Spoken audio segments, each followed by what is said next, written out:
Welcome, everyone. Blite Nation, but it's good. Ian and Vito are back again with another black and white reaction for you guys. Now, we know it's not Halloween anymore. Nah, but we like doing the scary stuff. Yeah. And the disturbing retail stories. You got 3 of them for you guys today. Hey, man. Is this ghost stories? Or is this I just don't listen. disturbing I just typed stories? in horror into the search bar, So, and then just had fun scrolling. That's what I did. saw that had, what, 1.2 million views? Yeah, like 1.2 mil. So must be something freaky about it.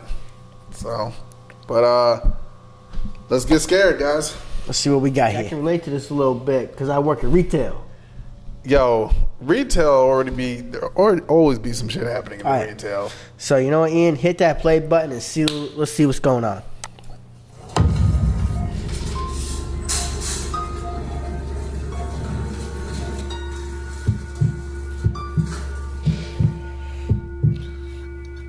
I work at a CVS open 24 hours a day. I've been working at this location for 3 years now, and I'm one of the higher-ups. I agreed to take on the overnight shifts because I believe it helps my chances of getting another promotion, and I like to be on my boss's good side. Okay, all right. There would only be one employee working the 12 a.m. to 8 a.m. shift, as that's all that's really needed. Once the pharmacy opens at 9 a.m., that's when business usually picks up. The 2 employees before me left after I was set up. At my hours, so few customers come in that my job varies from cash register to simply stock working. The beeper at the front door that would go off would alert me when a customer would enter, so I'd know when to go back to the register and wait. A few hours into my shift, I went back to the register to check my phone, which I had charging, and I had a new voicemail from an unknown number. I pulled it up and listened. It was some weird voice on the other end that I couldn't tell belonged to a male or female, and I couldn't understand what they were saying. Like, the sound quality was terrible. The transcription was unavailable for that reason. Obviously, I just ignored it because everyone gets weird calls once in a while. As I continued doing stock work, my phone started to go off. I pulled out my phone and saw a bunch of texts from that number that just called. The first text said, "Call back when you can." The second one said, "I know you're at work, I'm coming to visit." The third one said, "What time are you working till?" I had no idea who this could be. I texted back, "Who the hell is this?" The typing bubble popped up for like 20 seconds. Then it went away. They didn't respond to that. Okay, a little unnerving, yes, but I still had to go about my work. Eventually, I heard the ding by the front door, alerting me someone entered. So I went back to the register and waited. I didn't see anyone walking around though, and I waited there for quite a while actually. Eventually, I just decided, okay, that's enough waiting, and went back to stocking shelves. I'd say it was around 2 a.m., a couple hours into my shift. I got a new cart full of items from the back section, this time beauty products, the second aisle in the store. I brought the cart over there and noticed a woman in the corner of the next aisle over, the first aisle. I stepped into that aisle and looked down, asking if she needed any help. She was looking down at one of the products in the corner. She didn't acknowledge me. Didn't know if she heard me or not, but I just felt awkward, so I left her alone. I walked back to the register just to wait there for her to finish up, and then I started getting more texts from that number. I was basically getting spammed with random messages that made no sense, except one that said, "I'm here." So I said screw it, and I called the number. I heard a ringing sound coming from inside the store, and my heart started beating twice as fast. Hell no. Hell no. Hell no. No. Way too weird, but nah. Hell no. That's Nah, we I don't know if that's I'm sick, someone needs to come take over the rest of the shift kind of, or are they called cops? Yeah, that's a little weird. That's really weird. I don't like that. Alright, let's see where this goes. Ringing sound coming from inside the store, and my heart started beating twice as fast.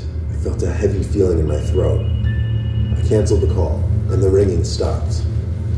I brought myself to walk over to that last aisle again, where the ringing was coming from. That woman was still there in that corner. I yelled, "Joke's over, I'm calling the cops, whoever you are." I almost knew it had to be some girl I knew playing a prank on me. I went back around the counter because for some reason I felt safer there. I really didn't want to call the police though. Instead, I called my best friend, who picked up on the first try. I asked him to think of anyone we knew with brunette hair who had my number and would be playing a prank on me like this. He guessed a few names, but based on the body shape of that woman, it was none of them. That's messed up. My friend told me to just stop being a pussy since it was a girl. Boy. I told him, alright, whatever, and hung up the phone.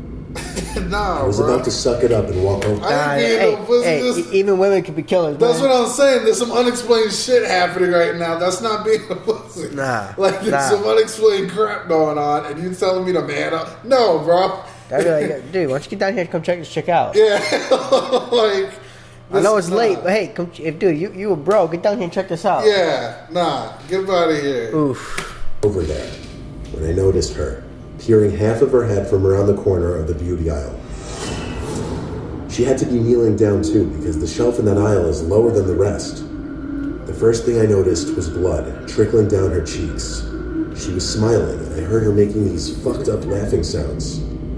It looked like she cut the skin on her cheeks right next to her lips, and this was when I realized she wasn't our age. She looked like she was anywhere. Fuck that job, I quit. Quitting that day, done. No. Dude, as soon as I seen the blood, No, I I'm am done. calling the I'm cops. Give me done. some I'm help, done. lady. I'm done. I'm calling the cops. I'm calling the fucking cops. From 30 to 40. I took one step closer and I recognized her. It was this lady with serious mental issues who had DM'd me with a fake account before. And as far as I knew, she was dangerous and was supposed to be in some psychiatric center. Call the damn Mr. cops! At that point, why are you still messing around? Yeah, like, why are you even trying to interact with her? Go out the building and call the cops. Seriously, And say, hey, there's a deranged woman in the store. Can you come get her, please? she could kill you. Bro, why are you even walking? Why are you still in the store? Uh, Why are you still in the store? As soon as you recognize that it's someone that has like that is like That's possibly dangerous, Yeah. that you know isn't like all there. Yo. Why are you still in the store? Oof. My number through my Instagram, which I have set as a public figure profile, which includes my phone number. Seeing half her bloodied face peering at me, smiling, made me want to yak. I yelled at her to get away or I'd stab her. Of course, a complete bluff. I ran to one of the back aisles and hid from her, and I only sighed a breath of relief when I heard the beep of the front door go off. I went to go check if she was still there, but she wasn't. And so I called 911 and had the police take a report, showed them the CCTV footage. All right, why'd you wait? Thank you. Like, what were you waiting on? What the fuck was you waiting on, man? Did you not have your phone with you when you went over there? Oh my god. Why did you wait? Because now she's gonna go do it somewhere else now. She's gonna come back. That makes no sense. Oh my That's just. God. Now you have a dangerous woman who has mental illness and she's just roaming the street. Yep. And warned them of her name and that she had serious mental issues. The officers were very nice and told me they'd be in the immediate area in case she returned. I blocked the number she was texting me from, and I like to think the police contacted her family. Good God, man. I don't know what the hell you was waiting on. No idea. Oh, so that was the whole story. You're damn. If I'm chilling and some lady come in the store, blood all over her face, and she laughing like Hell no. and she laughing like Gollum from fucking Lord of the Rings, I'm getting out the damn store. Yeah, I think I'm backing away from the store. I'm locking the door. I'm calling the cops. Like, yeah, you guys gotta come pick this lady up. Yeah, you gotta get her. She gotta. Y'all gotta come get She this needs one. she needs some treatment or something. Yeah, this one needs help. Yeah. She Oof. laughing like freaking Freddy Krueger and shit with blood all over her. Alright. No, bro. No. Telling me she's coming after me. She's here. She Get can't wait like, to see me. Oh god. Oh my god. No. All right, let's see what's next, Ian. Let's go.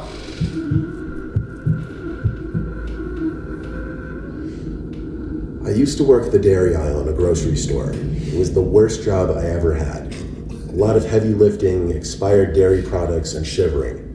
The big dairy cooler was in the back of the store, in the area where all the groceries yet to be stocked on the shelves were kept.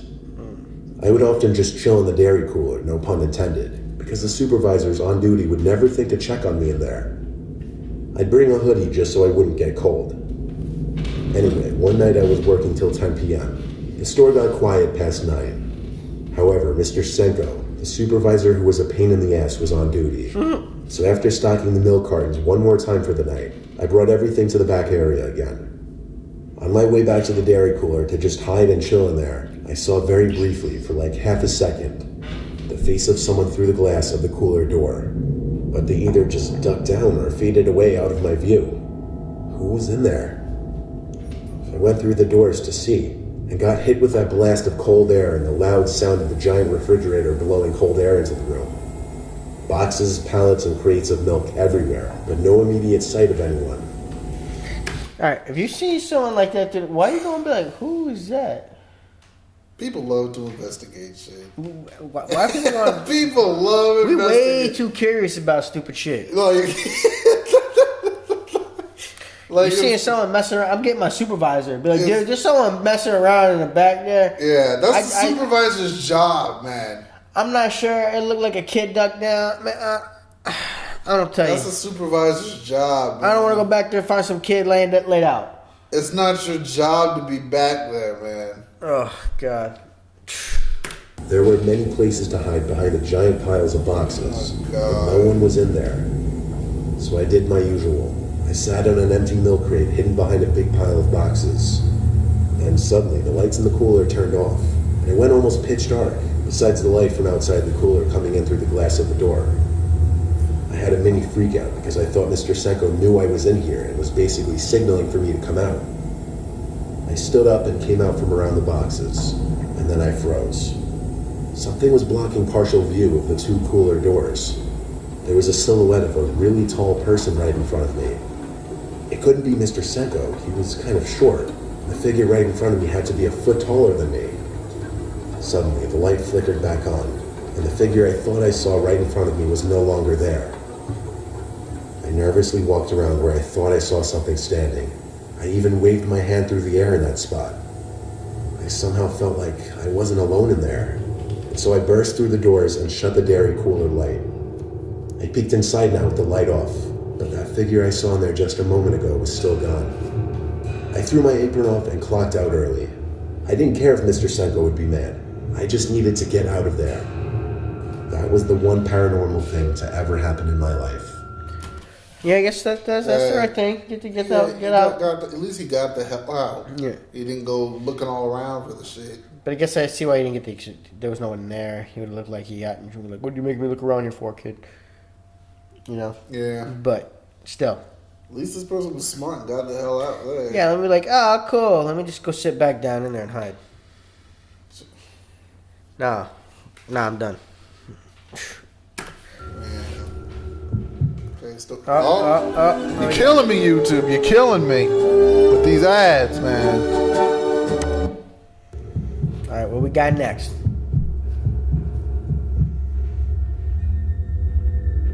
Ooh, a Lowe's. I do overnight stock shifts for various local Lowe's home improvement stores.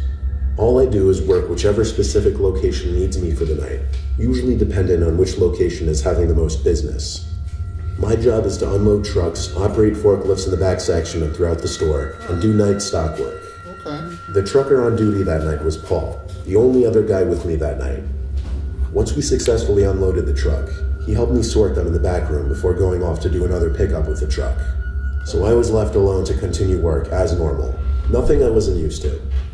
I'd scan the new shipments to take inventory, then I'd bring the items out to the floor and stock shelves with the new items. That's exactly what I was doing, going back and forth from the back warehouse section to the main floor, stocking shelves, sometimes using the forklift. I was scanning items with the inventory gun towards the back section of the warehouse when a loud crash scared the living shit out of me. To the point that Yeah, something like that would freak me. If I'm the only one in there and I know I'm not driving nothing around and I hear something, I'm like, yeah, that's extra. Store's closed. They know I'm supposed to be here. What? Somebody up in there. Warehouse when a loud crash scared the living shit out of me. To the point that I jumped and turned around midair. There was a big box that had fallen off a large pile of pallets full of unopened packages. The box's contents didn't spill out. The box was still intact. so I went to get the forklift to lift the packages back up onto the pallet. It was at this point I smelt a funky odor, but it wasn't the most uncommon thing ever in a warehouse. True. So I continued my work. At some point later that night, I turned the corner into the paint aisle and saw someone walking all the way down at the other side. They were dressed in dark clothes. No one else was supposed to be in the store, and they weren't wearing work clothes. So I shouted, "Hey." They turned around, and when they saw me, they took off running down an intersecting aisle. Naturally, I yelled again and started chasing after him. Of course, right? Here we go. Well, they thought it's like no regular person. It's someone just wandering into the store, but that could be someone else's mentally deranged. Like they don't know what's going on. You know if that person's dangerous. True. Again, you see someone. As soon as you see them take off, all right, I'm calling the cops now. Again, this is why we need our police. Cause yeah, he's the only one in the store, right? The only one that's supposed to be there. And why would Paul take off running? Exactly. Why would Paul run? I got to the intersecting aisle. He was nowhere to be seen. He could have been in any aisle by then. Still, I did one quick jog down the middle aisle to look through all the intersecting aisles, but I didn't see anyone. I called anyone who I thought could have possibly been on duty, but nobody even picked up. I was at a loss for who that could be. I had to assume it was an intruder. I returned to the warehouse, and as I walked through the doors, I heard another crash from the back section of the warehouse. I ran in that direction and discovered something had fallen from the same pile of pallets and boxes. That was it. I had to run and grab a ladder to go climb up the stack of boxes. When I got to the top, I realized there was a perimeter, or wall rather, of packages and boxes surrounding one big hole. In this hole, there was a homeless-looking man dressed in all black, the same man I had just seen. This was where the odor from earlier was coming from. He looked at me, and I looked back at him, speechless. I didn't know what to say. He got up and seemed as though he were coming to lunge at me. I quickly stepped down the ladder low enough to where I could jump off. Then I ran down the aisle of the warehouse and stopped. I got on the phone with the police, and a couple officers showed up. Okay. Okay. I would have called the cops again as soon as I seen him run. You call the cops. Yeah, because who's just running around in a hardware store? Because if he worked there, he would have came to you when you called. Yeah. Why would you be running away from a fellow employee unless you're playing a game? But still, you'd be someone you knew that would be supposed to be there. Yeah. Maybe something you'd expect from a coworker that you've been doing, you've played games with before while on duty. So you got to call the cops instantly when you think you got the intruder. This suspect, man. Warehouse and stopped. I got on the phone with the police, and a couple officers showed up 15 minutes later. Of course, the little secret home that man had made between boxes was empty now. He evacuated with all this stuff. Camera footage later revealed that man had been staying in that little secret spot he created for a whole week. No one really checks the camera footage unless there's a reason to. That's how he got away with it unnoticed for so long. Damn, well, I guess he made himself a nice little home there for a week. My man was just sitting there camping for a week. Damn. No one saw him. And all he had to do was stay quiet for the night. He would have been probably fine. Yeah. But he had to be looked at the camera footage because he had to make noise. That's crazy, man. Ooh. That's wild. Yeah, that was good, though. I enjoyed that. At least he wasn't, like, dangerous, and he didn't have no blood coming out his face and giggling like Gollum and shit. He just didn't... He's a homeless man, chilling up in Lowe's. Mm-hmm. Hey. All right. This was good. It's all right. I like this. The freakiest one was the girl with the blood. Yeah, laughing like I wouldn't. I'm in my private because they got the number on Instagram. Yeah, I wasn't. I'm not feeling that. No, I'm not feeling that. That was just creepy. And why they took so long? Yeah. I don't know, man. Guys, like, comment, subscribe, blow us up. Y'all know what to do. Yeah, thanks for stopping in. Spend some time with Skate today, guys. Hit that notification bell. Give us a share. And, hey, we'll see y'all in the next one. Later.